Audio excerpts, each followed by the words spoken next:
Hello, അസ്സലാമു അലൈക്കും. എല്ലാവർക്കും സുഖമാണല്ലോ. അപ്പോൾ ഇന്ന് ഞാൻ വന്നിട്ടുള്ളത് പണ്ട് കാലങ്ങളിൽ കല്യാണ വീടുകളിലൊക്കെ താരമായിരുന്ന ബീഫ് വരട്ടിൻ്റെയും മോര് കറിയുടെയും റെസിപ്പിയുമായിട്ടാണ്. ആ കാലഘട്ടങ്ങളിലൊക്കെ മിക്കവാറും വീടുകളിലും ഒരു സാധാരണക്കാരുടെ വീടുകളിലൊക്കെ നല്ല സാദാ ചോറും അതിൻ്റെ കൂടെ നല്ല കുറുന്നനെയുള്ള മോര് കറിയും നല്ല നാടൻ ബീഫ് വരട്ടുമാണ് ഉണ്ടായിരുന്നത്. എന്നാൽ ഇന്ന് വളരെ ചുരുക്കം ഇടങ്ങളിൽ മാത്രമേ നമ്മൾ ഇതുപോലെയുള്ള ബീഫ് വരട്ടും മോര് കറിയും കഴിക്കാറുള്ളൂ. പ്രത്യേകിച്ച് മരണ വീടുകളിലെ ചടങ്ങുകൾക്കാണ് നമ്മൾ ഇത് തയ്യാറാക്കാറുള്ളത്. ഞങ്ങളിവിടെ ഒരുവിധം വെള്ളിയാഴ്ചകളിലൊക്കെ ബീഫ് വാങ്ങുമ്പോൾ ഇതുപോലെ മോര് കറിയും ബീഫുമാണ് ഉണ്ടാക്കാറുള്ളത്. അപ്പോൾ എങ്ങനെയാണ് നമുക്ക് ഈ ബീഫ് കറിയും മോര് കറിയും തയ്യാറാക്കുന്നത് എന്ന് നോക്കാം.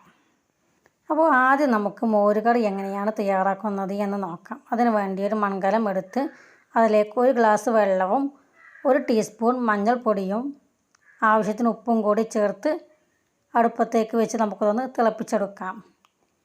ഇനി നമുക്കിതിലേക്കുള്ള അരപ്പ് തയ്യാറാക്കാം. അതിന് വേണ്ടി ഒരു മിക്സിയുടെ ജാറിലേക്ക് അരമുറി തേങ്ങയും 2 ടീസ്പൂൺ ചെറിയ ജീരകവും 20 ചെറിയ ഉള്ളിയും 20 വെളുത്തുള്ളിയും ചേർത്ത് കൊടുക്കുക.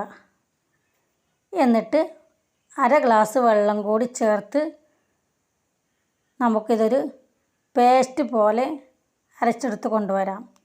നല്ലവണ്ണം മയത്തിൽ അരച്ചെടുക്കണം. ഇപ്പോൾ നമ്മുടെ മഞ്ഞളും ഉപ്പുമൊക്കെ ചേർത്ത വെള്ളം നല്ലവണ്ണം തിളച്ച് വന്നിട്ടുണ്ട്. ഇനി നമുക്കിതിലേക്കൊരു പുളി പിഴിഞ്ഞത് ഒഴിച്ച് കൊടുക്കാം. 1 കൈപ്പിടിയോളം പുളി ഞാൻ വെള്ളത്തിലിട്ട് കുതിർത്ത് പിഴിഞ്ഞെടുത്തതാണിത്. ഈ പുളിവെള്ളം നമുക്കിതിലേക്ക് ചേർത്ത് കൊടുക്കാം. പുളി അത്യാവശ്യം ചേർക്കണം, അപ്പോഴേ നമുക്ക് ഈ മോര് നല്ല ടേസ്റ്റ് ഉണ്ടാവുകയുള്ളൂ. അപ്പോൾ നമ്മുടെ തേങ്ങയുടെ അരപ്പ് ഇവിടെ റെഡി ആയിട്ടുണ്ട്. ഇനി നമുക്ക് ഈ കറിയിലേക്കുള്ള അരിപ്പൊടി ഒന്ന് വെള്ളത്തിൽ മിക്സാക്കി എടുക്കാം.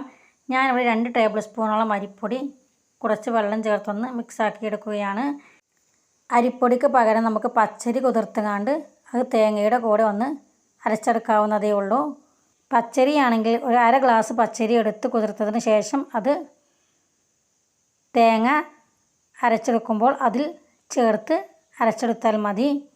ഇനി നമുക്ക് ഈ അരിപ്പൊടിയുടെ മിക്സ് കറിയിലേക്ക് ചേർത്ത് കൊടുക്കാം. അപ്പോൾ നമ്മുടെ കറി നല്ലവണ്ണം തിളച്ച് വന്നിട്ടുണ്ട്. ഇനി നമുക്കിതിലേക്ക് അരിപ്പൊടി ചേർത്ത് കൊടുക്കാം. അരിപ്പൊടി ചേർത്ത് കൊടുക്കുമ്പോൾ നമ്മൾ ശ്രദ്ധിക്കേണ്ടത് കൈ വിടാതെ ഇളക്കിക്കൊണ്ടേ ഇരിക്കണം, അല്ലെങ്കിൽ ഇത് അടിയിൽ കട്ട പിടിക്കുന്നതാണ്. അങ്ങനെ അരിപ്പൊടിയുടെ മിക്സ് ചേർത്തതിന് ശേഷം നമ്മൾ ഈ കറി തിളച്ച് കുറുകി വരുന്നത് വരെ നമ്മളിതൊന്ന് ഇളക്കിക്കൊണ്ടേ ഇരിക്കണം.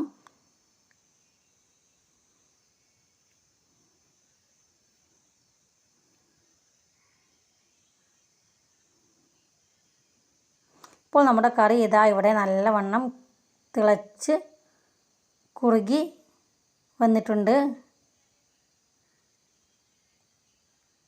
ഇനി നമുക്കതിലേക്ക് നേരത്തെ അരച്ച് മാറ്റി വെച്ചിരുന്ന തേങ്ങയുടെ മിക്സ് ഇതിലേക്ക് ചേർത്ത് കൊടുക്കാം.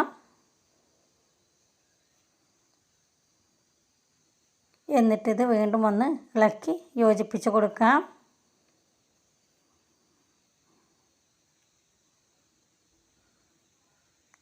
തേങ്ങ ചേർത്ത് കഴിഞ്ഞാൽ നമുക്ക് തിളപ്പിച്ചെടുക്കേണ്ട ആവശ്യമില്ല. ജസ്റ്റ് ഒന്ന് ചൂടായാൽ മാത്രം മതി. ആ തേങ്ങയുടെ പച്ചച്ചുവ മാറുന്നത് വരെ ഒന്ന് ചൂടാക്കിയെടുത്താൽ മതി. അപ്പോൾ നമ്മുടെ മോര് കറി ഇതാ ഇവിടെ നല്ലവണ്ണം ടൈറ്റായിട്ട് വന്നിട്ടുണ്ട്.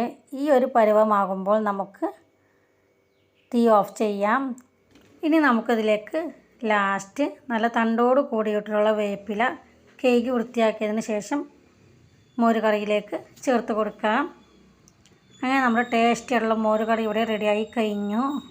ഇനി നമുക്ക് ബീഫ് വരട്ട് തയ്യാറാക്കാം. അതിനു വേണ്ടി 1 കിലോ ബീഫ് കഴുകി വൃത്തിയാക്കി മൺകലത്തിലേക്ക് ചേർത്ത് കൊടുത്തിട്ടുണ്ട്. ഇതിലേക്ക് 2 ടേബിൾ സ്പൂൺ ഇഞ്ചി വെളുത്തുള്ളി ചതച്ചതും ആവശ്യത്തിന് ഉപ്പും 1 ടീസ്പൂൺ മഞ്ഞൾപ്പൊടിയും 2 ടീസ്പൂൺ മുളക് പൊടിയും 2 ടീസ്പൂൺ കാശ്മീരി മുളക് പൊടിയും 3 ടേബിൾ സ്പൂൺ മല്ലിപ്പൊടിയും 1 ടീസ്പൂൺ വെളിച്ചെണ്ണയും 1/2 ടീസ്പൂൺ വിനാഗിരിയും കൂടി ചേർത്ത് നമുക്കൊന്ന് മിക്സാക്കി എടുക്കാം.